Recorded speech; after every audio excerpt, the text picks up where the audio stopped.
আসসালামু আলাইকুম। সবাইকে এগ্রিকালচার ফ্যামিলির পক্ষ থেকে জানাই স্বাগতম। অনেকেই আমার কাছে জানতে চেয়েছেন ডিম পাড়া কুইল পাখিকে কোন কোন মেডিসিন দিতে হবে।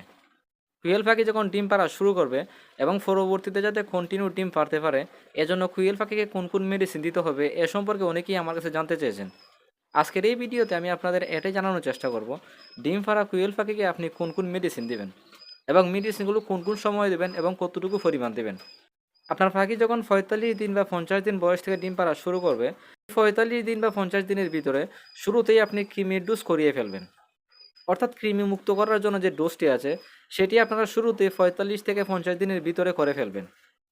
আর কৃমি ডোজ কীভাবে করাতে হয় পরবর্তী ভিডিওতে সেটা নিয়ে বিস্তারিত আলোচনা করবো ইনশাআল্লাহ। এখানে আমি একটি কথা বলে রাখি, সেটি হচ্ছে এই যে এখানে যে মেডিসিনগুলো দেখতে পাচ্ছেন এগুলো হচ্ছে ডিম পাড়া কুয়েল পাখির জন্য। যখন ডিম পাড়া শুরু করবে তখন থেকে আপনারা এই মেডিসিনগুলো কন্টিনিউ করে যাবেন। এখানে আমরা মূলত আমাদের ফাঁকিকে এই মেডিসিনগুলো কিভাবে দিয়ে থাকি সেটা নিয়ে কথা বলবো। তাহলে সহজে আপনারা এটা বুঝতে পারবেন এই মেডিসিনগুলো কিভাবে ফাঁকিকে দিতে হবে। আমরা মূলত সপ্তাহের প্রথম 2 দিন অর্থাৎ শনিবার এবং রবিবার সকালবেলা ইসেল সকালবেলা পানির সাথে মিক্স করে খেতে দিই। সকালবেলা পানির সাথে মিক্স করে প্রতি 2 লিটারে 1 মিলি করে এই ইসেল পানির সাথে খেতে দিই। আপনার পাখি যখন 30 থেকে 40% প্রোডাকশনে চলে আসবে, অর্থাৎ পাখি যখন দৈনিক 30 থেকে 40টি ডিম দিবে, তখন থেকে আপনি এই ইসেল পাখিকে খাওয়াবেন। ডিম পাড়ার আগে কিন্তু এই মেডিসিন পাখিকে খাওয়ানো যাবে না।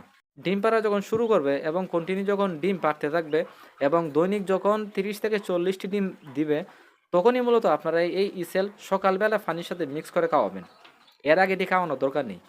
তো সপ্তাহের প্রথম 2 দিন সকালবেলা, শনিবার এবং রবিবার সকালবেলা আপনি এই মেডিসিনটি পানির সাথে মিক্স করে খাওয়াবেন। আর এই দিন রাতের বেলা এবং বিকেলবেলা কোনো মেডিসিন দেওয়ার দরকার নেই। এটি গেল শনিবার এবং রবিবারের হিসাব। তারপর সোমবার এবং মঙ্গলবারে সকালবেলা এবং বিকেলবেলা কোনো মেডিসিন না দিয়ে রাতের বেলায় আমরা দিয়ে থাকি ক্যালপ্লেক্স। অর্থাৎ আমাদের পাখিকে রাতের বেলায় সোমবার এবং মঙ্গলবার রাতের বেলায় আমরা এই ক্যালপ্লেক্স পাখিকে দিয়ে থাকি। এই ক্যালপ্লেক্সের কাজ হচ্ছে পাখির যত ক্যালসিয়ামের ঘাটতি আছে এটি পূরণ করে দেয়।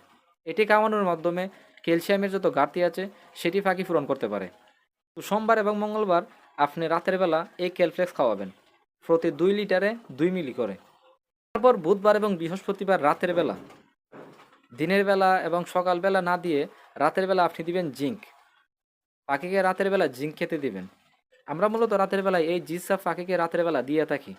এখানে জি সাফ খাওয়াতে পারেন, জিঙ্ক আছে, অর্থাৎ জিঙ্ক জাতীয় যে মেডিসিনগুলো আছে সেগুলো আপনার রাতের বেলা দিবেন। আর এটি দিবেন প্রতি 2 লিটারে 2 মিলি করে। প্রতি 2 লিটারে 2 মিলি করে আপনি রাতের বেলায় এটি দিবেন। এটিগুলো সপ্তাহের প্রথম 6 দিনের মেডিসিন দেওয়ার নিয়ম। তারপর শুক্রবার আপনি কি করবেন? হ্যাঁ, শুক্রবার সকালবেলা পানির সাথে মিক্স করে দিবেন রেনাডাব্লিউএস।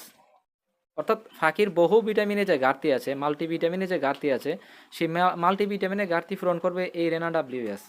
এটি দেওয়ার মাধ্যমে ফাঁকির ভিটামিনে যত ঘাটতি আছে সেটি সহজেই পূরণ হয়ে যাবে। এই সপ্তাহে একদিন ফাঁকিকে খেতে দিবেন।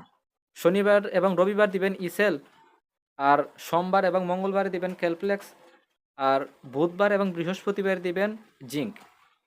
এই নিয়মে, আর শুক্রবার দিবেন হচ্ছে গিয়ে রেনাডাব্লিউএস। এই নিয়মে মূলত আপনারা প্রথম 1 সপ্তাহের কোর্স এভাবে করাবেন। পাশাপাশি সপ্তাহের যে কোনো একদিন এই লাইসোবেট পানির সাথে মিক্স করে খাওয়াবেন। এই যেটি দেখতে পাচ্ছেন এটি হচ্ছে গিয়ে পাখির রোগ প্রতিরোধ ক্ষমতা বাড়াতে সহায়তা করে লাইসোবেট। এটি সপ্তাহের যে কোনো একদিন দিনের বেলায় আপনারা দেওয়ার চেষ্টা করবেন। এত করে দেখবেন আপনার পাখির ডিম প্রোডাকশন থেকে শুরু করে ডিমের সাইজ সব কিছু ঠিক থাকবে। অর্থাৎ আপনি যদি কন্টিনিউ এই যে মেডিসিনগুলো দেখালাম এগুলো যদি ঠিকমতো খাওয়াতে পারেন তাহলে দেখবেন আপনার পাখির ডিম প্রোডাকশন এবং ডিম উৎপাদন খুব বেশি হবে। আর এখানের মধ্যে আরেকটি মেডিসিন রয়েছে, সেটি হচ্ছে অ্যামাইনোবেট প্লাস। এই যে দেখুন, এই অ্যামাইনোবেট প্লাস কখন পাখিকে দিবেন? 1 মাসের ভিতরে কিন্তু 4টি থেকে 5টি শুক্রবার আসে। এর মধ্যে প্রথম 2 শুক্রবার দিবেন এই রেনাডাব্লিউএস এবং পরের 2 শুক্রবার দিবেন এই অ্যামাইনোবেট প্লাস। অর্থাৎ শুধু শুক্রবারে 2 শুক্রবার দিবেন অ্যামাইনোবেট প্লাস এবং পরবর্তী 2 শুক্রবার দিবেন হচ্ছে রেনাডাব্লিউএস। দুইটি মেডিসিন দেওয়ার মাধ্যমে পাখির যে বহু ভিটামিনের যে ঘাটতি আছে সেটি সহজেই দূর হয়ে যাবে। এখানে মূলত আমি 1 সপ্তাহের হিসাব দিয়ে এটাই বোঝালাম। পরবর্তীতে এই নিয়মে আপনারা পাখিকে এই মেডিসিনগুলো খেতে দিবেন। পরবর্তী সপ্তাহ থেকে একই নিয়মে শনিবার এবং রবিবার সকালবেলা ইসেল সোমবার এবং মঙ্গলবার রাতের বেলায় ক্যালপ্লেক্স, বুধবার এবং বৃহস্পতিবার রাতের বেলায় জিঙ্ক বা জিসবেট, এবং শুক্রবার প্রথম শুক্রবার রেনাডাব্লিউএস এবং পরবর্তী 2 শুক্রবার অ্যামাইনোবেট প্লাস। আর সপ্তাহের যে কোনো একদিন লাইসোবেট পানির সাথে মিক্স করে পাখিকে দিবেন। এই নিয়মে আপনারা সবসময় পাখিকে মেডিসিনগুলো দিবেন।